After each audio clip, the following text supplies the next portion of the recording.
Launching 128 players simultaneously running into Battlefield 2042's crowded war zones is a great illustration of why bigger isn't always better. While chaotic gunfights are undoubtedly part of Battlefield's charm, massive lobbies with that many players eventually turns the series' signature modes frustrating instead of fun. Thankfully, its tense new Hazard Zone mode provides an interesting strategic alternative, and its crazy customizable portal tools are an exciting glimpse at how its future could thrive with a little help from the creativity of the community.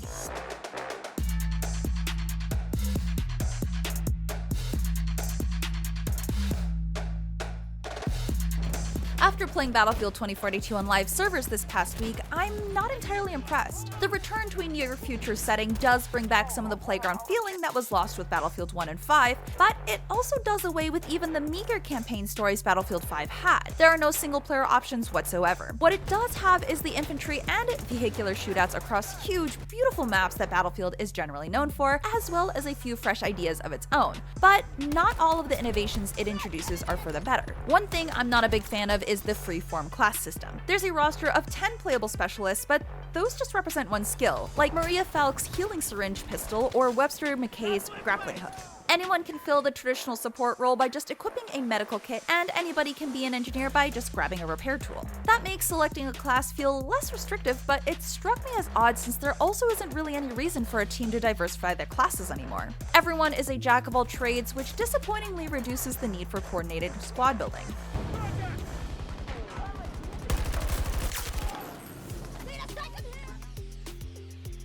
Conquest is the traditional Battlefield mode where you compete to capture and hold multiple points at once spread across a massive map. Only this time the map size, player count, and chaos are turned up to 11. As much as I've enjoyed Conquest in past Battlefields and wanted to do the same here, this actually was my least favorite way to play in 2042. It felt like every point I went to take had the entire enemy team defending it. It's the kind of problem that takes a huge amount of teamwork to solve, and with the teams as big as they are, that's very difficult to pull off. At the same time, it's easy to get stuck running for excessive periods with no available vehicles.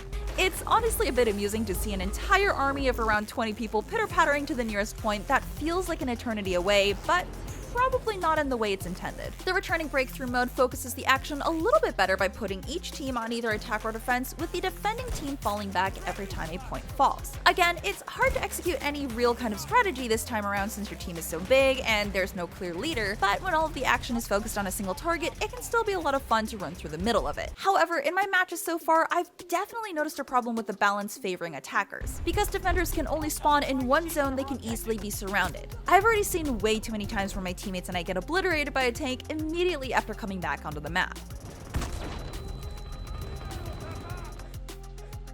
Hazard Zone is a brand new game type that currently ranks as my second favorite of Battlefield 2042's options. It's basically DICE's version of Escape from Tarkov.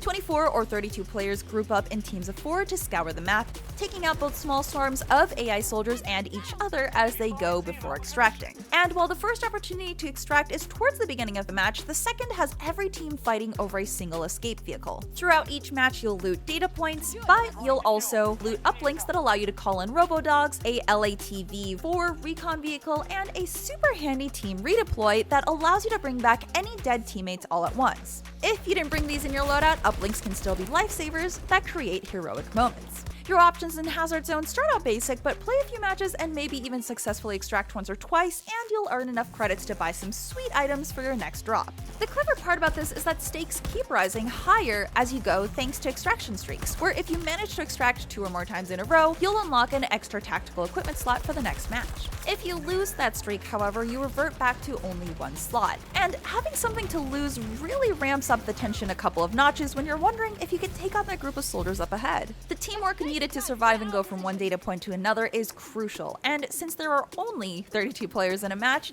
it felt slightly better paced and deliberate than All-Out Warfare's chaos. I found myself eager to queue in for another match of Hazard Zone even if I had been absolutely demolished at the beginning of a previous game, because I wanted to rack up points to get my best loadout in the next round.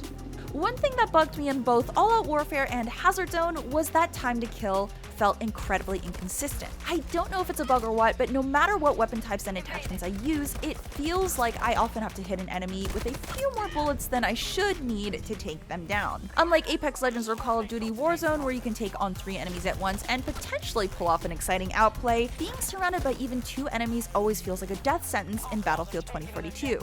There are plenty of other annoying bugs as well, and while it's nothing crippling, something went awry a lot more often than I'd expected, even for a newly launched game.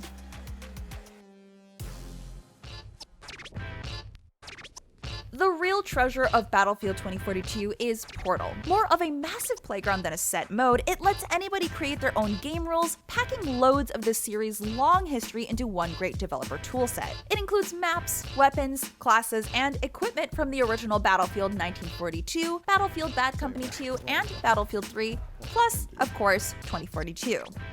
Playing Bad Company 2's classic rush mode in a match with 64 players using that game's actual rule set and maps felt so good. I played a few game modes in Battlefield 1942 and Bad Company 2, but sniping there is fantastic. Playing these games in Portal reminded me of how fun Battlefield can be at its best. But the real fun comes from tweaking things yourself. You can change anything from if friendly fire is on, to how much headshot damage multipliers are valued at, to if you take fall damage, and way more. You can make incredibly silly stuff like the one where you have a single rocket and a launcher as your primary, and in order to reload, you have to jump 5 times. Why? Because it's goofy madness and there are no rules in Portal, that's why. But it also means it isn't necessarily the most accessible custom mode maker an FPS has ever seen. But the good news is that you don't need to learn any of it to enjoy the smartest and craziest stuff out there, because finding community-created modes has been made easy. One of my favorite featured modes so far is Courage JD's VIP Fiesta mode, where 2 teams face off against each other to eliminate each other's VIP, and that status rotates between players. The bonus twist is that every time you respawn, you're given a completely different loadout and class character from Battlefield 1942 versus Battlefield 3. Portal allows for so much of that kind of fun and creativity that, honestly, it's the saving grace of Battlefield 2042.